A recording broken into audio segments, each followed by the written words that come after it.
ቀጥለናል ምሳሌ ቅኔያችንን እንግዲህ በስብከት ማለት ነው። አሁን ደግሞ ዋዜማ እንመለከታለን።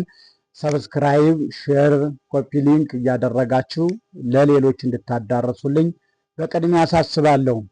ገነተ ሰሎሞን ትመስል ገራይተ ሐራሲ አብርሃም ደብረ ዘምልክዓ ምጽሌ እስመ ዘልፈ ዘእንበለ ዘር ታበቁል ስንዳሌ እንዘለአሊሃ ይወርድ ጠለጌዲ ወሉአሌ ወለስቴ ወይን ሰሎሞን ዘበትንባሌ እምገነቱ አውፅአ ቢረሌ የሚል ነው ገጸ ንባቡ። ትርጓሜው እንግዲህ የመልካም የሙሴ ጽላት ደብር ያለበት ወይም የሆነች የአራሽ አብርሃም እርሻ የአብርሃም እርሻ የገበሬ አብርሃም እርሻ የገበሬ አብርሃም እርሻ የሰሎሞን ገነት ትመስላለች ወይንም ጓሮን ትመስላለች።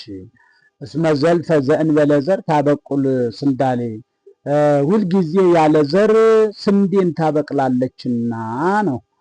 እንዘለአሊሃ ይወርድ ጠለ ጌዲዮን ሉአሌ በከፍታ የጌዲዮን ጠል ሲወርድባት በላዋ ሲወርድባት ያለ ዘር ስንዴን ታበቅላለችና ነው። ወለስቴ ወይን ሰሎሞን ዘበትንባሌ በምስጋና ያለ ሰሎሞን ለወይን መጠጥ እምገነቱ አውፅአ ቢረሌ ከገነቱ ብርሌን አወጣ ማለት ነው። እንግዲህ ሰምና ወርቅ አለው ማለት ነው። እንግዲህ ምንድነው አንዳንድ ሰው በዚህ እስከዚህ ድረስ ሶስቱ ቤቶች አንድ አይነት አማርኛ ነው፣ ከዛ ተከፍሏል ማለት ነው። ምንድነው አንዳንድ ቦታ ለም ቦታ ሲታይ እንዲሁ ዘር የሚበቅልበት እንደውም ለም ይሆንና በቃ ገነትን ይመስላል። የከሌ ጓሮ እኮ ሁልጊዜ ይህን ያበቅላል፣ እንደዚህ ነው እሱ ገነት ነው፣ የከሌ አካባቢ፣ የከሌ ጓሮ፣ የከሌ እርሻ እየተባለ በገበሬዎች ዘንድ ይደነቃል ማለት ነው። ምክንያቱም ጠል ሁልጊዜ ያለበት ሁልጊዜ አይጠፋበትም ተብሎ ይደነቃል ማለት ነው። ወለስቴ ወይን ደግሞ በዚህኛው ደግሞ አንዳንድ ንጉሥ እንግዲህ የራሱ መጠጫ ብርሌ ይኖረውና ራሱ ብቻ ነው የሚጠጣባት ማለት ነው። ከዛ በኋላ ወይን ሲፈልግ የራሱን ብርሌ ያወጣል ለማለት ነው። ይሄ ሰም ነው። ወርቁ ምንድነው ከተባለ ገነት ሰሎሞን ብሏታል። እመቤታችን ገነትን ትመስላለች ማለት እመቤታችን ገነት አንድም ደግሞ በልጇ በኢየሱስ ክርስቶስ የምንወርሰው ገነትን በሷ አማካኝነት መጥቶ ስላዳነን ገነትንም የምንወርሰው በሷ ምክንያት ስለሆነ ገነት ብላ ምሳሌ አግኝታለች ማለት ነው። ገራይተ ሐራሲ አብርሃም ደግሞ ይሄ ምንድነው? አብርሃም የአብርሃም እርሻ ተብላለች።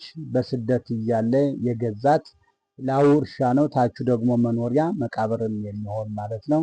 እግዝእትየ ገራይቱ ለአብርሃም ብሎ ሊቁ ቅዱስ ያሬድም የተናገረው ይህንን ነው።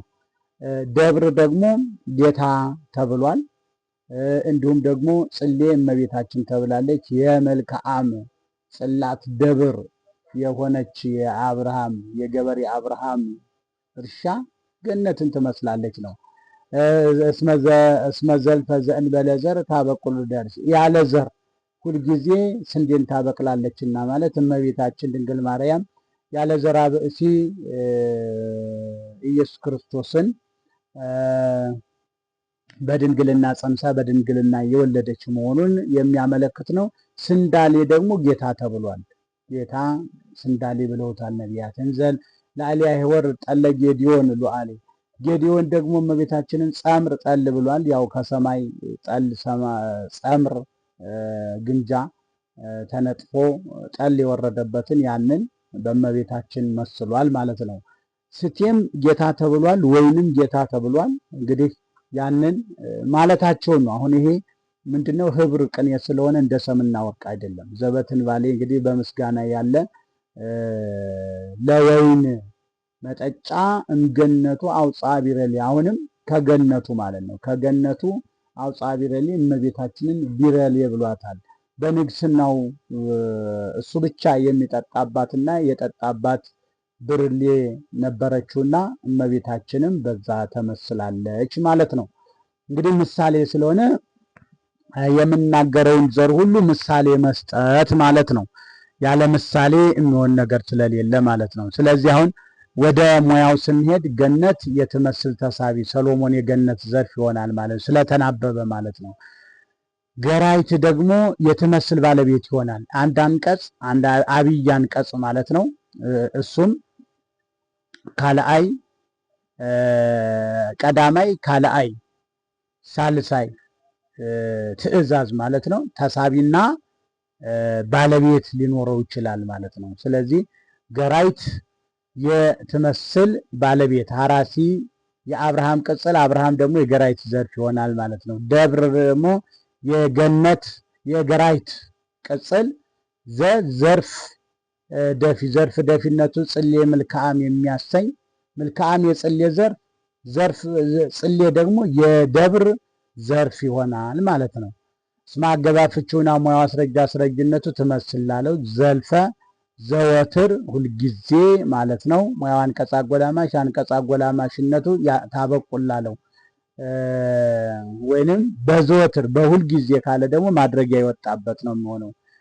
እንበለን አዳማቂ እንበለ ያለ ሙያው አቃላይ ሙያው ያለ ፍቺው ያለ ሙያው አቃላይ ዘር የአቃላይ ባለቤት ታበቁል ያለው አንቀጽ እንዳያስር እስመ ይጠብቃል። ስንዳሌ ስንዴን ስላለ ስንዳሌ የታበቁል ተሳቢ ይሆናል ማለት እንዘ አገባብ ፍቺው ሲ ሙያው ማንጸሪያ ለአሊሃም ከለዋ ላይ ካለ መነሻ የወጣበት በካለ ማድረጊያ የወጣበት ይሆናል ማለት ነው። ይወርድ ያለው አንቀጽ እንዳያስር እንዘ ይጠብቀዋል። ጠል ይወርድ ተሳቢ ጌዲዮን የጠል ዘር ሉዓሌ ማድረጊያ የወጣበት በከፍታ ብለን ስለፈታ ነው ማለት ነው። ወአገባብ ፍቺው ከፋይ ሙያው ፍቺው ሙያው ከፋይ ወይንም ደጋሚ ይላል።